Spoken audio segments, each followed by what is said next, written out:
ditunjukkan, dibuka, diambil bahwa uang itu ada di bawah tempat tidur lah ya, tempat tidur. Unit mobil Fiat dan 1 unit mobil Mini Cooper, ya, seperti yang sekarang masih terpajang di sini ya. Sedangkan terhadap penyitaan untuk barang bukti berupa kendaraan atau mobil dan sejenisnya yang terdahulu itu sudah dilakukan penyimpanan di Rubasan ya. Jadi itu mekanismenya supaya rekan-rekan media juga dan masyarakat bisa memahami.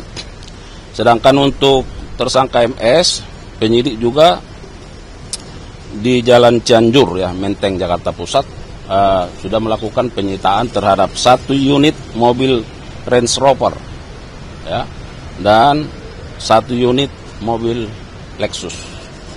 Nah, sekarang juga sedang terpajang dan pada waktunya nanti akan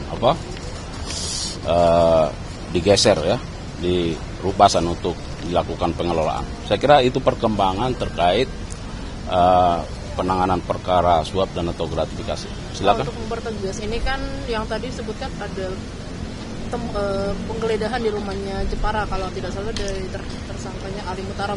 Itu benar uangnya ditemukan di bawah kasur atau gimana Pak? Iya. Jadi sewaktu itu kan tim kita ke sana melakukan penggeledahan. Memang sedikit ada karena setelah digeledah belum ada jawaban ya. Nah, jadi ketika saudara AM diperiksa di sini ya, berkomunikasi dengan keluarga di sana, akhirnya itu ditunjukkan, dibuka, diambil bahwa uang itu ada di bawah tempat tidur lah ya, tempat tidur ya. Nominalnya berapa itu Pak? Untuk disembunyikan uang itu ya Pak? Ya mungkin kan disimpan di sana. Nah, tapi karena yang bersangkutan kan sudah di sini kan waktu itu, yang di sana ada kan keluarga. Nah, bisa saja yang mengetahui itu kan yang bersangkutan. Jadi waktu tim penyidik ke sana itu ya sepertinya tidak menemukan gitu ya. Tapi setelah ditanya ternyata ada, dikomunikasikan dan itu benar ada. Dan itu diakui uang hasil suap ya Pak?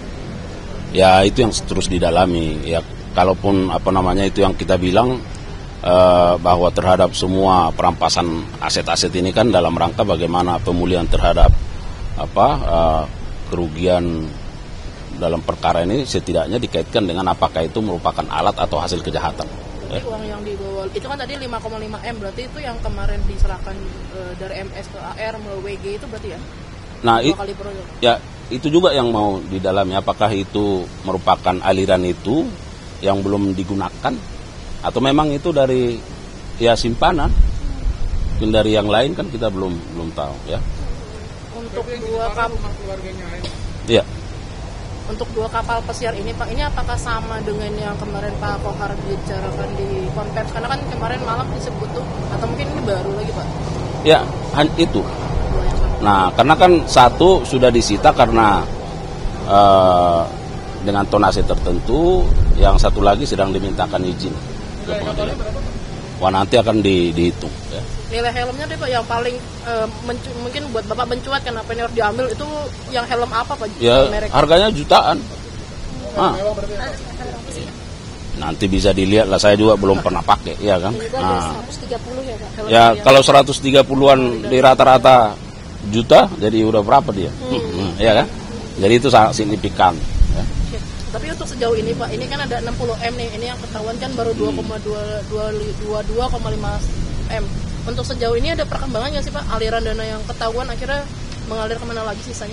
Ya itu yang terus sedang dikerjakan penyidik ya, dan saya kira itu bagian dari substansi penyidikan yang pada akhirnya nanti akan disampaikan ya di persidangan. Nah, kita terus menunggu ya bagaimana tentu penyidik bisa membuat lebih terang terhadap sumber maupun aliran ya.